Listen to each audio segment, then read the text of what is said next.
This is Kenzie, one of the biggest rising stars in the sport media world, entering another season on the largest network in Canada. Stationed in a province with the most passionate fans, she takes on one of the biggest jobs in the country. And today we're joining her for a game day where we'll show the routine of a reporter and teach you some first-hand knowledge on how to get a job like hers and excel once you get that dream position. They don't say wear white pants after Labor Day or whatever. If one was to wear white after Labor Day, it was considered showing off wealth. It was also a way of distinguishing between new money and old money. So does that mean I'm new money? I don't get it. Now, because Kenzie is responsible for a lot of the sports teams in Montreal, you never really know what kind of rumor comes in on her phone at any given time. Okay. Boom. Check. Can't find the lid to my water bottle. Whatever. We'll steal some from the truck. Laser.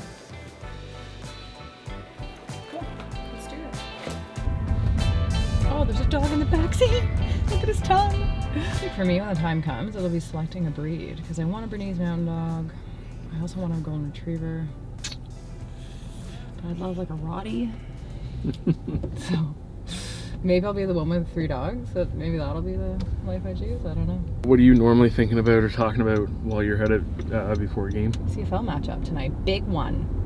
It's almost what could be a CFL preview. Alouettes 10-1. And the Lions are on a great kick right now, still top of the West. So usually at this point on my way there, I may actually call like my mom at this point, maybe if she's off work. Quick check-in before a game. But also just thinking about the storylines. We have a pregame show here tonight, so I'll have a hit right off the top with Kate Burness, and then 2 pregame interviews. And that all happens really quickly, so just making sure I figure out what I want to say and hopefully I pack the right clothes because you never know what can happen on these CFL games and the weather. I've had pretty good luck this year, but last year was a different story. So I keep an emergency rain jacket in my car, and I'm quite confident we won't be needing it tonight. Like, one of the things with your position that we were talking about a little bit earlier too is just like probably one of the most competitive positions to get in sport, especially in Montreal. I mean, they're not in season right now, but you also do the sideline for the Canadiens, which, I mean, there's no better hockey market in my opinion. So, I mean, what do you think that you really, kind of did and kind of set yourself up and prepared you for not only getting the opportunity, but obviously excelling in it once you did?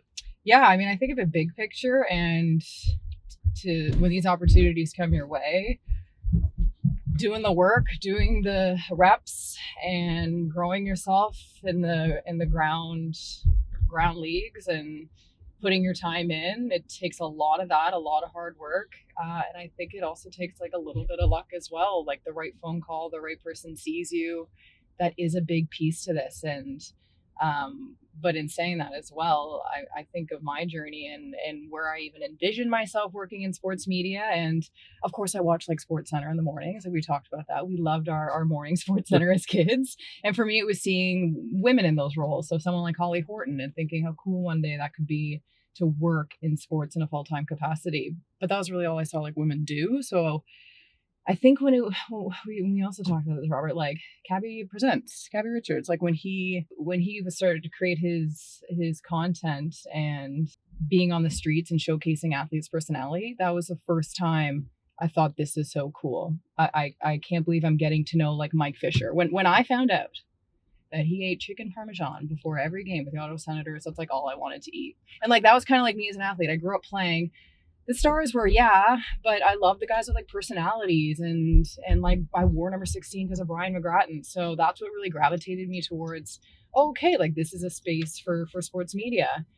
And then when I started actually working in it and chasing that dream after university, I realized like linear broadcast TV is like the best. It's like you're the athlete still because it's a live event. Everything is in the moment, you're adjusting on the fly. I just saw so many parallels from like being an athlete. The role of play-by-play has really been an avenue I've chased. And I think when I look at my body of work, being diverse and versatile and doing play-by-play and hosting and sideline reporting, I really feel like I'm a Swiss Army knife. So I think that's always a great quality to have. And like here I am doing a CFL game, but as you mentioned, we'll do Canadiens next week. We got training camp underway, and then sure enough, pro women's hockey will be on the beat as well. So it's pretty cool to like dip my toes into a lot of different leagues. The one thing too that people may not realize is like how we know each other is we actually both got our start with Eastlink TV, which again is just like, you know, such a small network on like the east coast of Canada is kind of where it really has its roots. I even just look at the conversations that I can say now to some people when they're kind of even just questioning giving like, you know, this YouTube kind of concept a try. So I'm like, oh yeah, I've made TV shows before, and they're like, what do you mean? And it's like, again, like that's again community TV, like having those grassroots to be able to really just hone in and grab opportunities and run with them. Can we just take a moment? It's pretty cool, Rob, that like we're together on this Friday, and our boss at Eastlink, who put in 42 years at that station, is retiring today. It is, and yeah. Here we are together. It's kind of cool.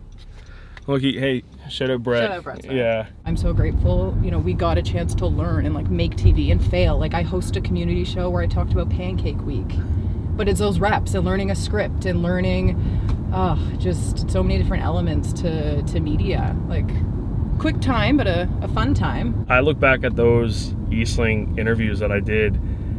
Like, and again too, like even just like not even like doing background information and like kind of like digging myself in a hole when I was interviewing athletes and being like basically kind of mentioning something that, you know, more so irritated them because I just didn't know the history of like the statement that I was saying, right? And again too, like I feel like at that level you do get a little bit more forgiveness as well. Yeah, definitely. I mean, these are amateur athletes. A lot of the times you're dealing with high school students, and I mean, Quebec Major Junior Hockey League was kind of the biggest property that we got to be a part of, but I think that just like the greatest joy was giving them the platform, like interviewing them, speaking to them, like giving a post-game interview to a girls' high school basketball championship was so fun. Because I remember that the first event I ever did, I saw myself in her, like thinking how cool would it be if someone interviewed me and I got the game towel. So it's kind of neat to provide that, you know, pro experience at the maritime level and learn what questions to ask and what questions not to ask. And yeah, it was so fun. We did so many cool things. Like I miss doing volleyball play-by-play, and even that community show was really fun. I learned a lot. And color commentary. It's funny now, working with the amazing voice that is Cheryl Pounder, who, you know, you think you know the game. Like, we played. We know things. No. The way she sees hockey, her vision, there's stuff I don't even get it. And I'm just so, you know, honored to now be on that caliber, work with those people on a consistent basis, call her one of my good friends. I just can't believe I ever also did color commentary. It's funny. Good time. It's funny because, again, like, Eastlink allowed me to do that. I think my first color volunteer thing with Eastlink was like when I was like 15. Right? Did you start as a volunteer? Yeah. So did I. Again, too, like being a volunteer, putting in the reps early, and then like. And that's how people get to know you. And I mean, if I didn't volunteer when I was at university at Mount Allison in New Brunswick, Brett Smith never would have heard of me. They would have never, you know, talked about a full-time job with me one day. So. You just never know where it can take you. And I think putting in that time and talking to people and doing a good job and learn and all that stuff can lead to good things. It's really cool. I think two of like our amazing voices, like Dwayne Ford is so fun. When him and Rod Smith are on the call, I just howl. I'm on the sidelines just having such a good time because I can hear them before they do go to air, and it's just so, they have such a good rapport, and they're both just encyclopedias of the game. And this is my second year covering the CFL, and I think of my evolution and passion for it. It kind of started in Ottawa when the Red Blacks came to town, and being at university as well, like the women's hockey team was one of the more elevated sports, as well as men's football, and all those guys are still my good buddies. And to see too, like in the CFL, U sport athletes playing pro, it's so cool. Like so many of the guys that I'm friends with went on and had careers in the CFL, and to think now I'm covering it, it's just like full circle stuff that you forget about sometimes. Yeah, and here we are, we're at good old McGill. Yeah, paying for some parking, you know. What are you doing? Is it just a board to stand up? Probably. Oh, well, we got it down back to right. Here? Yeah, like my first opening bit. That's the thing I'm looking for. Do we have interviews soon? No. I have a hit at like 7, Perfect. just after 7. Yes. You've got your own telex? Good. Another sellout crowd here at First of all Molson Stadium on Wednesday around 3 p.m. Over 22,000 tickets had been sold, and then on Friday yesterday they announced they are sold out. So this crowd is going to be electric. A lot of storylines capering. How do you think that went? Good, yeah. I really should have taken a sip of water because my mouth is really dry, but it was good. Yeah, it's always fun when you get to do a live hit and you can hear the host back in Toronto. Like, it's just a natural flow, right? So that's what I always love about working CFL games, is that you're part of that live coverage. So yeah, that was a fun one. This game's gonna be one to remember.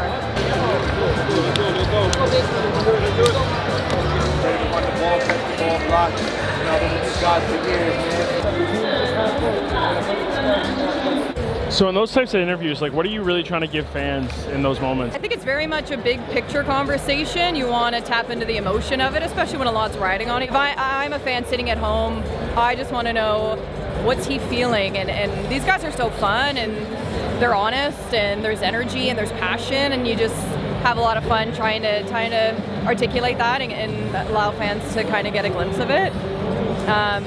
But they're never easy, right? It's 2 questions. It's before a game. It's a challenging concept at times. But yeah, that went really good. Those guys are vets and they know the drill, so it makes my life easy. You had to work in one of the most noisy environments out there. How do you keep track of your thoughts? Yeah, double noise canceling IFBs help. But it's funny, yeah, I think First of all Molson Stadium's unique. There's the horns, obviously, and that's right behind the Montreal Alouettes bench. And that's where I do a bulk of my hits. So you're yelling into that mic, which may not be the nicest thing to hear as a viewer. But whether it's here or the Bell Center, it's such an electric environment.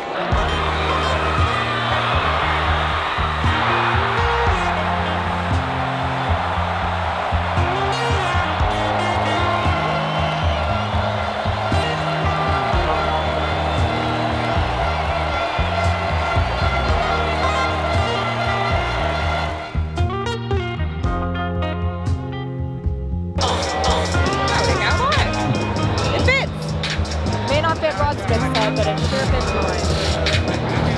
How do I look? Oh, that's fun. I love my dog.